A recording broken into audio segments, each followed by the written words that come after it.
Je vous remercie. Je ne sais pas si ça marche. Je ne sais pas. Est-ce que vous m'entendez? Est-ce que vous m'entendez?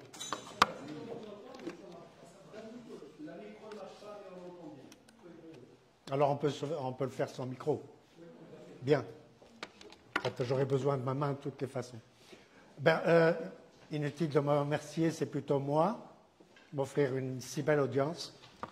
Merci de me donner le temps d'exprimer quelques idées sur ce que je pense être un thème d'actualité. Et quand je dis d'actualité, je veux dire aujourd'hui. Pas cette année, pas ce mois-ci. Il y a beaucoup de choses ici qui sont sorties ce mois. Il s'agira de parler de former à l'ère de l'IA. Alors le titre au départ, c'était « Faut-il encore se, entre parenthèses, poser la question ?» Pas la question. J'y reviendrai lorsque j'aurai fini ma conférence dans 1 ou 2 heures. On va parler plutôt d'histoire. C'était une plaisanterie. On va parler d'histoire. Ceci est réputé être notre grand-père.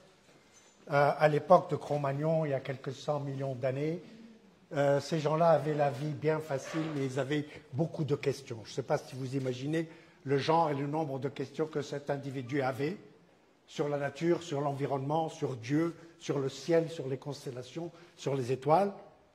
Et évidemment, il savait des choses, et bien plus de choses que nous, il faut le dire, comment chasser, comment survivre et comment viser sous le vent des aptitudes que nous avons perdues, nous, êtres humains civilisés.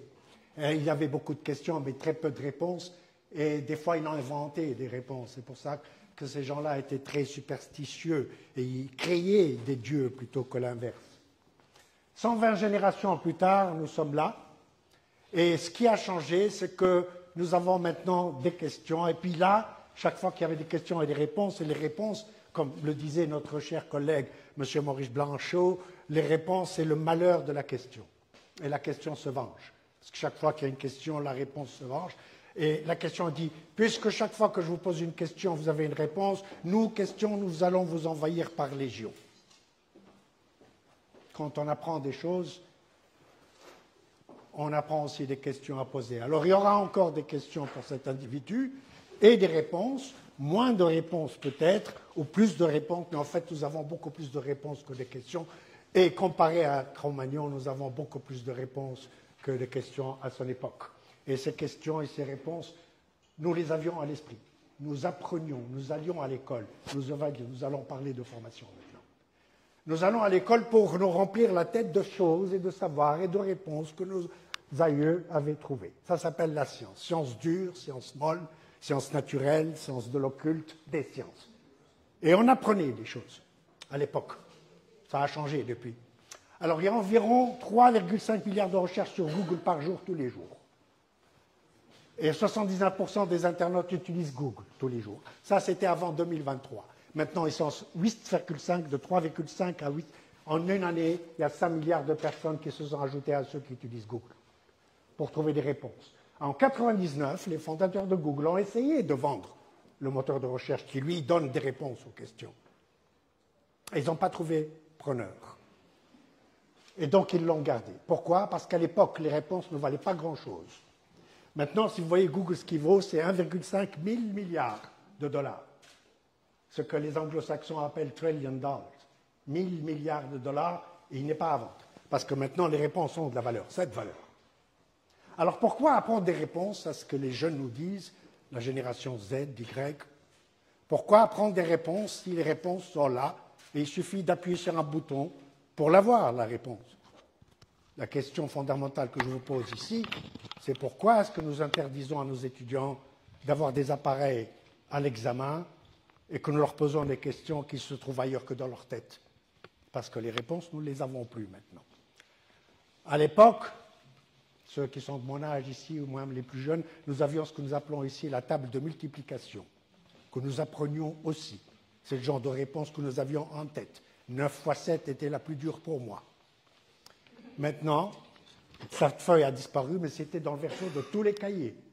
Quel que soit le numéro, 8, 12, 24, il y avait toujours au verso. Alors maintenant, vous aurez la maîtresse qui pose la question à cet élève et va lui dire quelque chose comme 2 plus 2, comme genre d'examen que nous leur donnons maintenant. Et le garçon ne va pas répondre, il va dire pourquoi est-ce que je devrais apprendre 2 plus 2 puisque j'ai un logiciel qui va me répondre à la question. Et je vais apprendre le logiciel qui me donne la réponse plutôt. Et je suis sûr que vous avez des enfants, ou ceux qui ne l'ont pas, ça viendra, qui vous donnent le même mode de tête. Alors je vais apprendre le logiciel plutôt. La réponse n'est plus dans ma tête, la réponse est ailleurs. Et d'ailleurs, vous n'avez plus les numéros de téléphone de vos grands-parents, ni de vos voisins, ni de votre maman, parce que le numéro de téléphone, il est dans votre téléphone. Et nous n'avons plus grand-chose à utiliser notre cervelle, elle se dévide de plus en plus. Alors on utilise Google, on utilise Wikipédia, à chaque fois que nous avons une question sur quoi que ce soit. Alors maintenant, nous avons des verbes chez les anglo-saxons. Comme ils disaient to Xerox, pour dire to photocopy. Xerox, c'est une marque de photocopieur. Maintenant, on dit to Google, Google it. Ou alors AI it. Les Tunisiens, ils disent AI. Je ne sais pas pourquoi, d'ailleurs, c'est AI ou AI, mais en Tunisie, c'est les deux. Même que c'est arrivé tout près, on dit prompter. Et la technologie maintenant est en train de nous offrir une terminologie toute spéciale avec des verbes tout spéciaux. Et je crois même qu'en arabe, on dit tigougli. C'est un verbe de 3e groupe, ça. Alors on revient à questions-réponses, et maintenant on ne les appelle plus questions d'ailleurs. On aime bien changer la nature des choses. Maintenant on appelle ça des prompts. Prompter. Il y a même des livres, Practical Guide to Prompt Engineering. Et pas qu'un, en fait, il y a toute une flopée de livres qui parlent de prompt. En fait, si vous voyez bien, et même s'ils ont changé le verbe, ils sont en train de nous apprendre à poser des questions. Alors qu'avant, on nous apprenait à répondre aux questions. Et c'est ce changement fondamental que nous sommes en train de regarder et de voir se dérouler devant nos yeux aujourd'hui. Alors, les questions, bien sûr, vont diminuer, quoique quelque part, on se dit que moins ou plus on apprend de choses et plus on aura des questions, et les réponses vont augmenter. Ça, c'était dans la tête des humains. C'est ce que nous apprenions par cœur. On appelle ça culture générale.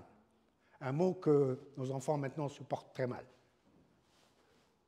Et puis, tout d'un coup, il y a eu ça. Et ça, c'est les réponses que nous n'avons plus dans nos têtes, mais plutôt dans les machines. Tout comme les numéros de téléphone. Et vous regardez votre PC le matin pour voir ce que vous allez faire le jour même. Parce que votre calendrier est là. Et en fait, toute votre tête est dans cet appareil-là. Et nous sommes en train d'évoluer vers cette évolution humaine. Le cerveau va devenir de plus en plus svelte, remplacé par ChatGPT, par exemple. Pourtant, quelqu'un dit « Knowledge is having the right answer », culture générale. « Intelligence is asking the right question ». So what are we talking about? Intelligence, intelligence artificielle, knowledge, savoir, question, réponse. Je ne sais pas si j'ai le temps de vous raconter une histoire. Vous aimez les histoires? Oui. Ça, c'est un tableau que vous allez voir dans le musée d'Orsay. Il représente une peinture qui est très révélatrice. Je vais vous le rapprocher. C'est un monsieur qui s'appelle Saint-Denis. C'était au IIIe siècle dans une ville qui s'appelait Lutèce, maintenant Paris. Et Saint-Denis venait d'être nommé évêque de Paris. Et à l'époque, les chrétiens étaient pourchassés par l'ordre établi romain, surtout par l'empereur Decius. Trouvait un Romain, il le donnait au lion. Je ne sais même pas si c'est vrai cette histoire, mais bon, il est pourchassé. Et Saint-Denis réunissait ses ouailles dans des endroits secrets où il mettait des gardes tout autour pour pouvoir prêcher le christianisme. Mais ce soir-là, alors qu'il commençait à peine, quelqu'un frappa sur la porte, c'était un centurion romain, et la salle fut envahie immédiatement par les Romains, et le centurion se rua sur Saint-Denis, tira son glaive et lui coupa la tête. Excusez-moi, il n'y a pas de sang, mais bon. Alors, ce qui s'est passé, c'est que, je vais agrandir maintenant, Saint-Denis, puisque c'est un saint, voyant sa tête déambuler par terre, ramassa sa tête et l'a remis à sa place. Vous croyez à ce genre de choses, vous? Parce que je me demande comment il l'a vu, sa tête qui était par terre, pour la chercher. Mais bref, les saints, ils sont capables. Il a remis sa tête à sa place. Et Saint-Denis, maintenant, on ne sait pas où il a été enterré, comme tous les saints, on ne sait pas où ils sont enterrés. Les gens disent qu'il est enterré à Saint-Denis, au nord de Paris, pas très créatif. D'autres qui sont sur le Mons Martyrum, ou Le Monde des Martyrs. Et ce que vous voyez là, en fait, c'est chaque matin que vous vous asseyez devant votre PC, c'est votre tête que vous êtes en train de regarder. C'est là qu'il y a tout votre savoir, tout comme Saint-Denis. La tête, c'est l'ordinateur qui est en face de vous. Ou maintenant, dans votre poche. Alors, tout d'un coup, on va revenir à l'actualité maintenant. 20 décembre 2024, OpenAI unveils more advanced reasoning model, a race with Google. Et maintenant, c'est des nouvelles que nous avons tous les jours maintenant. Reasoning model. On parle de raisonnement. On parlait de connaissances, questions, recherches, culture générale. D'autres, alors les médias, quand ils en prennent à quelque chose, OpenAI unveils, OpenAI, et puis vous connaissez Sam Altman, tout le monde le connaît, on va le faire en français, comme ça on comprend mieux. Qu'est-ce que ça veut dire reasoning model? Okay. Pas seulement le savoir, mais réfléchir. Alors, si vous avez ChatGPT, vous connaissez ChatGPT? Si vous avez ChatGPT, en bas de l'écran, ici, vous allez avoir Search, Reason, et vous appuyez sur l'un ou l'autre, je ne sais pas si vous êtes habitué à ça.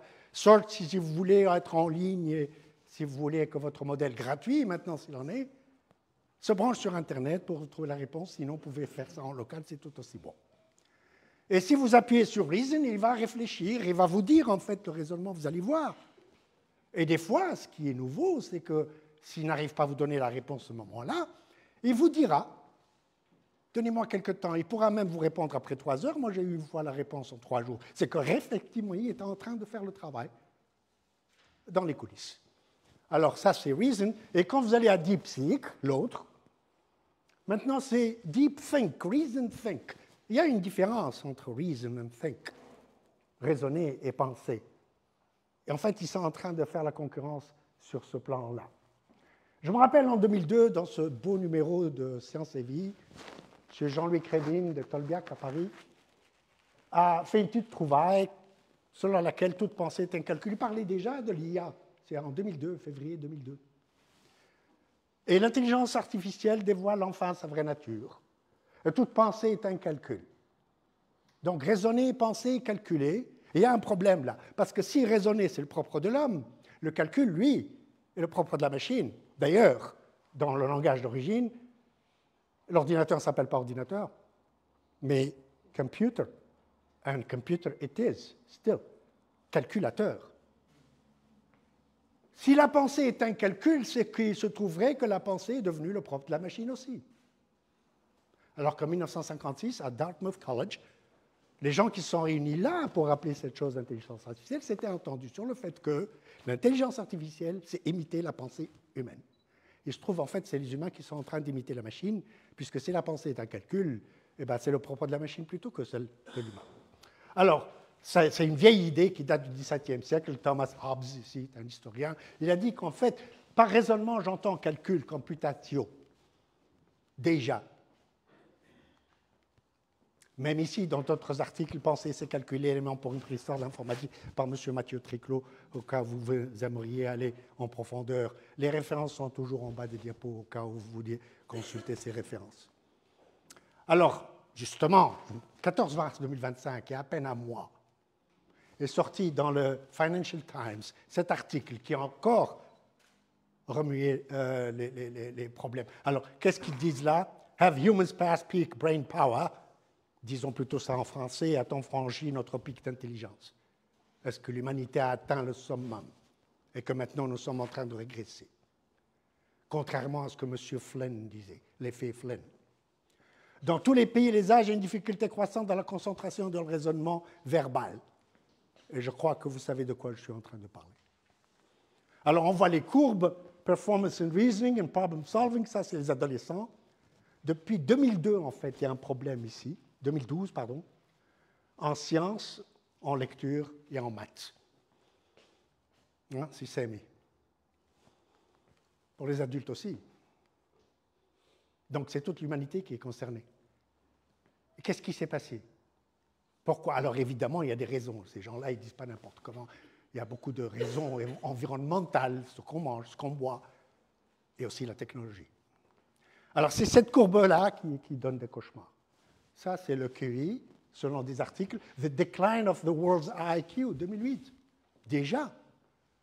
tout un article qui nous donne les raisons. Dumb and Dumber study says humans are slowly losing their smarts. 2012. À l'époque, justement, on s'est rendu compte qu'il y avait un problème. Et ça continue, 2018. Millennial men are getting dumber by the year. Octobre 2019. Pourquoi le quotient intellectuel chute-t-il en Occident? Parce que ce n'est pas le cas en Orient. Dans les pays asiatiques, c'est différent. Pour d'autres raisons, évidemment. Alors, pourquoi le cas? Alors, M. Clavé, ici, baisse du cœur. Il nous écrit un très bel article que je vous recommande aussi, très pointu. Il donne la raison. Plus le langage est pauvre, moins la pensée existe. Ça vous parle? On en a parlé déjà en 1940 par M. Lee Worth, on peut voir son image, puisque maintenant nous pouvons les connaître directement. Et qu'est-ce qu'il dit? Our language shapes how we think.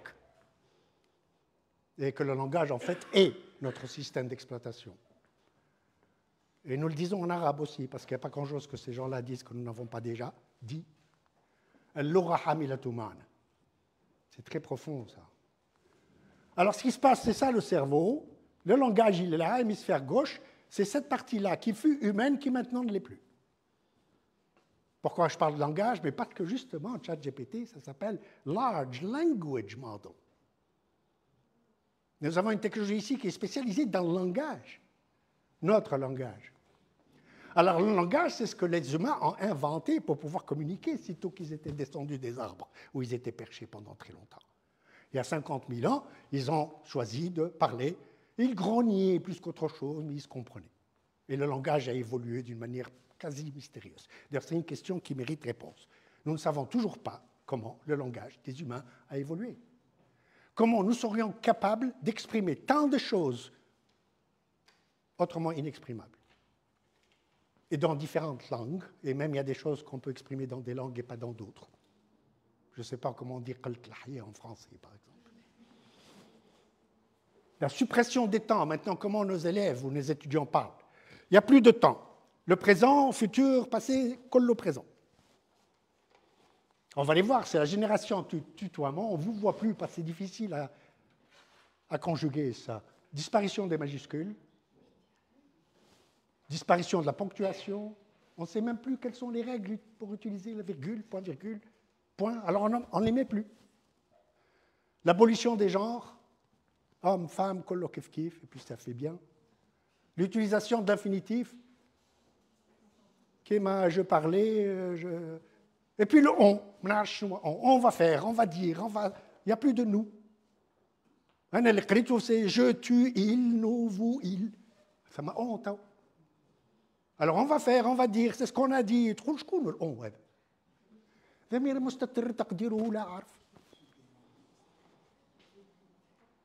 Alors maintenant, il y a des gens qui disent, bon, on va le mettre, le on aille.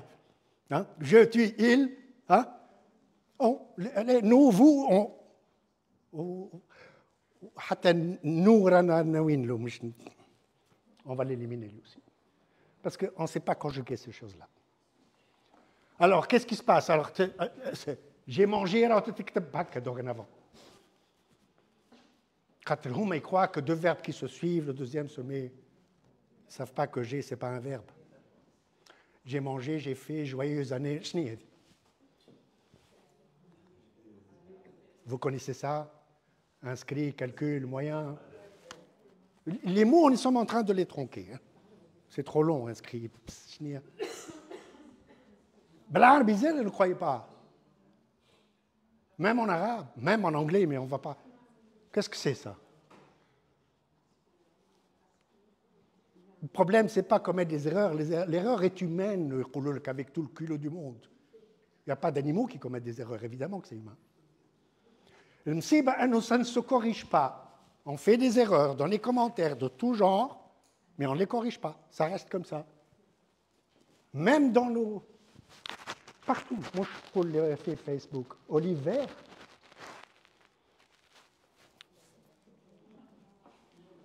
Vous avez compris. Alors, je ne sais pas s'il y avait un autre ancêtre, je vais tel comme Ali Mello, il y a une raison. Il est en train d'écrire, lui. Hein? Est-ce qu'il a le droit de se tromper? Je ne crois pas. Ça peut lui coûter un doigt, ce monsieur-là. C'est lorsque la technologie n'y était pas qu'il n'y avait pas d'erreur. Et maintenant, qu'on peut corriger, on ne corrige plus. Je me rappelle nos amis économistes, puisqu'il y en a quelques-uns ici, aux États-Unis. Je leur dis, pourquoi est-ce que vous avez des trottoirs qui ressemblent à du gâteau chez vous?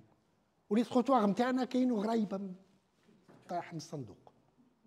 pourquoi nous ne sommes pas capables de faire des trottoirs corrects? Où la réponse était très simple. Aux États-Unis, ça coûte très cher réparer un trottoir. Tu as intérêt à le faire bien. Ça ne coûte pas du tout. Et on ne le fait pas du tout. C'est comme corriger des erreurs. Alors, l'approvissement de la langue, eh ben, mon ami, c'est que nous sommes en train... Je ne sais pas, est-ce que vous avez souvent vu ces mots-là? Idéal, approprié, idoine, andim, adapté, justage, allège. Lui, elle claque, tout ça, c'est pertinent. Nos étudiants, ils adorent dire ce mot-là, pertinent. Chaque fois que tu dis c'est pertinent, ça passe. C'est efficace ou efficient ou akhaweta. Des mots qu'on dit sans comprendre ce que ça veut dire, pertinent. Et pas que ça. Il y a l'autre. Ça s'appelle des béquilles lexicales. Et que donc, que tu as à chaque début de phrase, il y a des étudiants qui, dès qu'ils montent au tableau, ils disent donc, ainsi, de ce fait, donc, en conséquence, par conséquent, partant, et partant, je connais les coula. Ou du ipso facto, ergo. Avec le halik, du coup. Du coup. Et tu as 32 mots, du coup. D'où ça nous vient, ce du coup? J'ai fait quand même une longue vie. Tout d'un coup, tu as fait du coup. Ou tu as fait d'un coup. C'est comme si quand nous avions des questions, nous avions inventé le langage. Chouf, comme nous parlons bien avant, arabe, français, anglais, parce que nous avions beaucoup de questions. Maintenant que nous avons les réponses et la technologie, nous avons perdu ce langage avec l'approvissement. Je me rappelle, Jean-Yann avait écrit, je ne sais pas si vous connaissez Jean-Yann, en 1971, il a écrit un livre que j'avais lu, j'étais très jeune, qui m'avait vraiment frappé. C'est l'époque où il n'y avait que des voitures, les gens ne marchaient plus. Hein? Le résumé est alarqué. Et comme les gens ne marchaient plus, il n'y avait plus d'orteils. Les gens ne pouvaient plus marcher. Allez, if you don't use it, you lose it. C'est un peu comme on dit en 71, whatever you don't use, you lose, de laisser, c'est oublier. Et c'est ce qui risque de nous arriver, que nous oublions des mots et que nous sommes en train d'appauvrir notre langage. Décembre 2024, The Dark Side of AI, ça c'est des études, ça c'est Wharton University.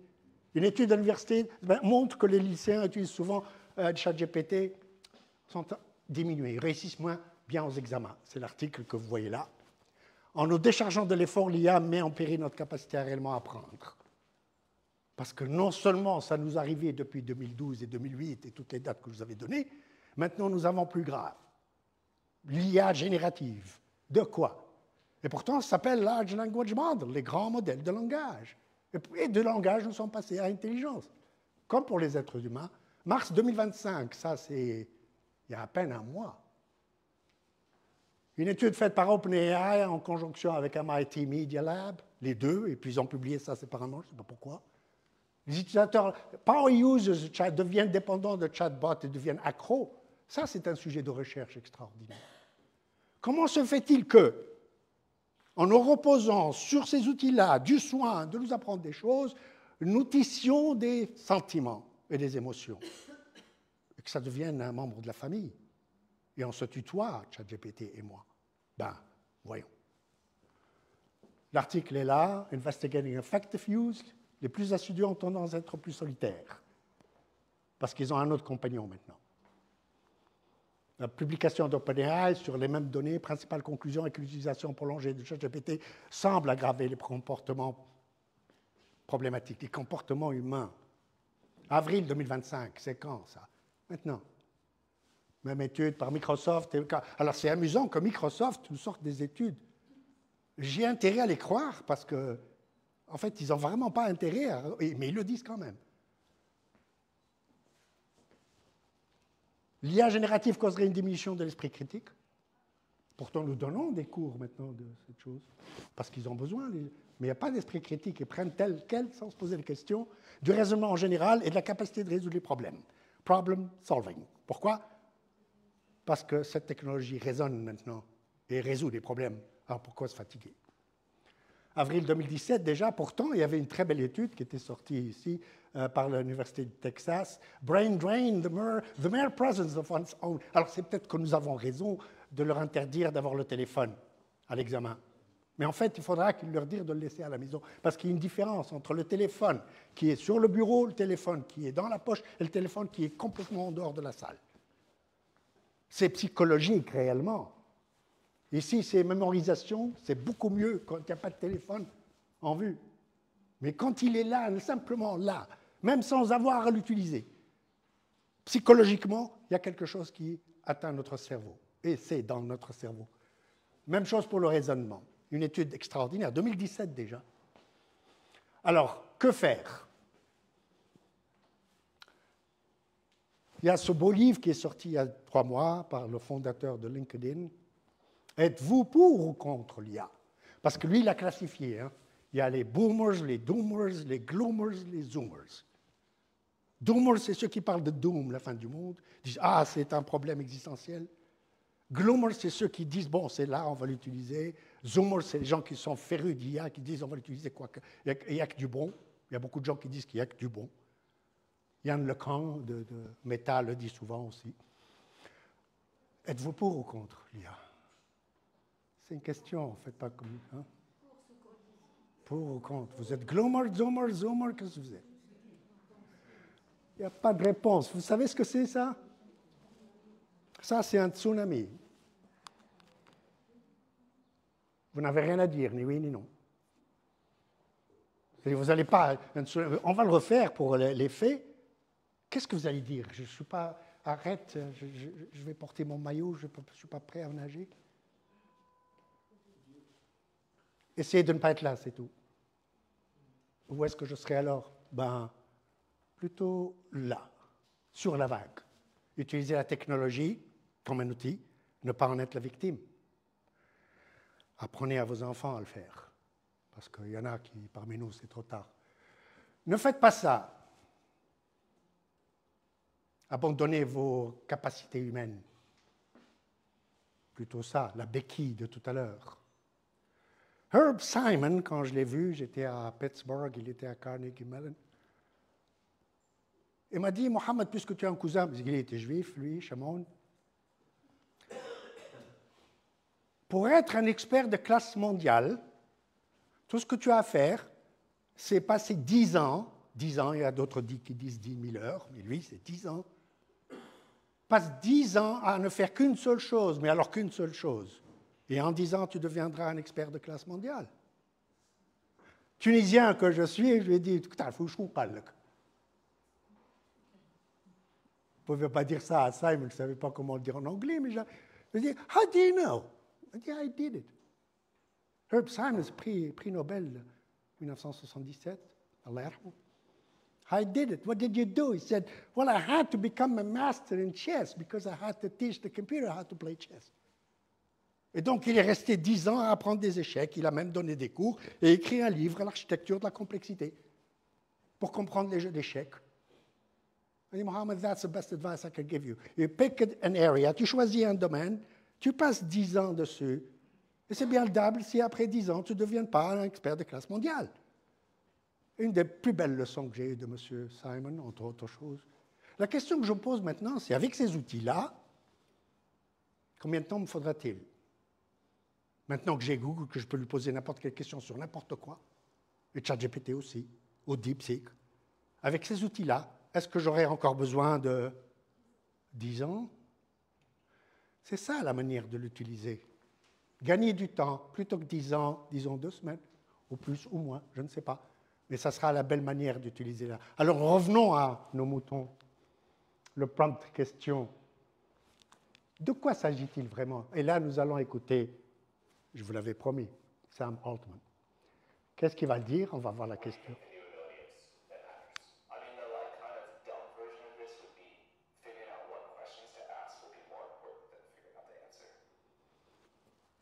Il est beaucoup plus important de savoir la question que de savoir la réponse. Pourtant, nous continuons encore à poser des questions à l'examen. Des étudiants qui vont donner des réponses qui sont faites ailleurs. Faudra-t-il plutôt inverser le jeu et apprendre à poser des questions? Ce serait l'ère du temps. Qui le fait? Tout le monde. Ça, c'est des entreprises que vous connaissez peut-être. Hein? Boston Consulting Group, McKinsey, Bain & Company, Deloitte, Pricewaterhouse, Ernst Young, KPMG, Nielsen, Ipsos, Kantar, et je passe Chanel, Hermès. Des questions, des questions, des questions, des questions, des questions, des questions. Ils recrutent des gens pour leur trouver des problèmes, pas pour trouver des solutions. Ça, c'est l'affaire des autres. Ça, c'est des spécialités classiques. Et ça continue. Toutes ces entreprises-là sont en train d'apprendre à poser des questions. Et nous n'avons pas besoin de les appeler prompt. C'est beaucoup plus près de nous, réellement, poser des questions. En 1940, M. Edwin Land était allé en vacances. Il travaillait beaucoup avec les appareils photo. Et puis, il prenait des photos de sa fille. Et c'est les enfants, en fait, qui nous aident à... Et après qu'il a pris une photo, alors il faut attendre pour développer la photo. Elle me dit, papa, pourquoi je ne peux pas avoir la photo maintenant? C'est cette question qui est à l'origine du Polaroid. Je dis, oui, vous croyez que c'était impossible? Il dit, why not? Et il a inventé Polaroid. C'est-à-dire que maintenant, tu prends la photo et ça sort quasiment instantanément. On appelle ça Instamatic, d'ailleurs. Voilà, je vous remercie pour votre attention. Si vous avez des questions,